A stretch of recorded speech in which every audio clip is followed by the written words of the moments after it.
उत्तर प्रदेश में राज्यसभा के चुनाव को लेकर बड़ी खबर सामने आ रही है। सियासत चरम पर है। 10 में से एक राज्यसभा सीट पर सपा और भाजपा में महाभारत शुरू हो गई है। विधायकों की संख्या बल हासिल करने के लिए हर तरह से दांव पेच आजमाए जा रहे हैं। सपा जहां बीजेपी के सहयोगी दल सुभाषपा और आरएलडी में सेंधमारी की तैयारी में है, तो वहीं बीजेपी सपा के ही विधायकों को अपने पाले में लाने के लिए जाल बिछा रही है। पल्लवी पटेल जैसे विधायकों की बगावत जहां अखिलेश के लिए चुनौती बनी हुई है, तो वहीं विरोधी दलों के 9 विधायकों को तोड़ पाना बीजेपी के लिए बड़ा चैलेंज है। और इसी खबर पर हमारे साथ लखनऊ से संवाददाता अनिल पाठक लाइव जुड़ चुके हैं। जी अनिल, जिस तरह से राज्यसभा के समीकरण को लेकर पहले से ही सवाल उठाए जा रहे थे, लेकिन अब ये बात खुलकर सामने आने लगी है। बीजेपी और समाजवादी पार्टी दोनों ही एक दूसरे के गुटों में सेंधमारी करने की तैयारी कर रहे हैं। क्या ताजा स्थिति लखनऊ में देख पा रहे हैं आप?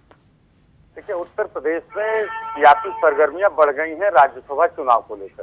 राज्यसभा की एक सीट को लेकर भाजपा और समाजवादी पार्टी में फिर एक बार चुनौती की स्थिति दिखाई पड़ रही है।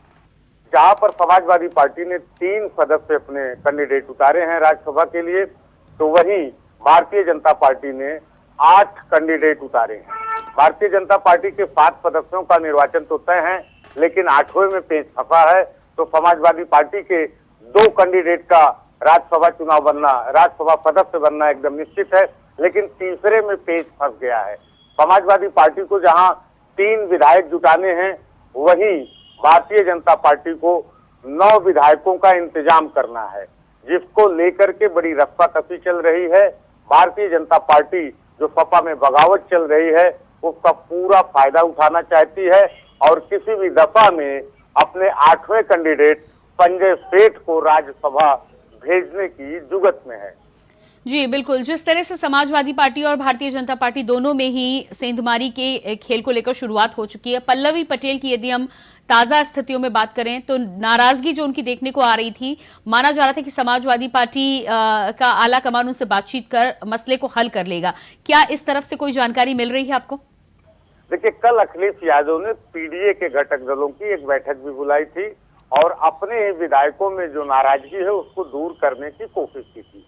अंदर खाने में चर्चा है कि पल्लवी पटेल को मनाने की पूरी कोशिश चल रही है और इस बात का प्रयास किया जा रहा है कि समाजवादी पार्टी में जो पीडीए फार्मूले को लेकर के आवाज उठी है, उसको किस तरह से डाइल्यूट किया जाए। पूरा प्रयास चल रहा है। समाजवादी पार्टी भी अपनी पूरी तैयारी में है, फुल प्रूफ तैयारी करके किसी भी दफा में अपने तीसरे कैंडिडेट को राज्यसभा भेजने की अपनी पूरी तैयारी कर रही है। और रही बात भारतीय जनता पार्टी की, तो उस पर भी जिस तरह से भारतीय जनता पार्टी ने अचानक अपना 8वां कैंडिडेट उतारा है संजय सेठ को, उससे ये माना जा रहा है कि भाजपा भी किसी भी दफा में कमजोर नहीं है। जी बिल्कुल अनिल, इस पूरे मामले में जिस तरह से 9 और 3 का समीकरण आपने यहाँ बताया है, समाजवादी पार्टी के लिए कितना मुश्किल होगा? साथ ही साथ हाल की स्थितियों में देखा जाए तो भारतीय जनता पार्टी पर ये आरोप लगते रहे हैं कि जोड़ तोड़ में भारतीय जनता पार्टी माहिर है। देखिए प्रियंका जी, समाजवादी पार्टी के 2 विधायक जेल में हैं। एक कानपुर के इरफान सोलंकी हैं, दूसरे आजमगढ़ के हैं रमाकांत यादव। अब ये टेक्निकली वोट दे पाते हैं या नहीं दे पाते हैं? जी बिल्कुल अनिल, इस तमाम जानकारी के लिए बहुत बहुत शुक्रिया आपका।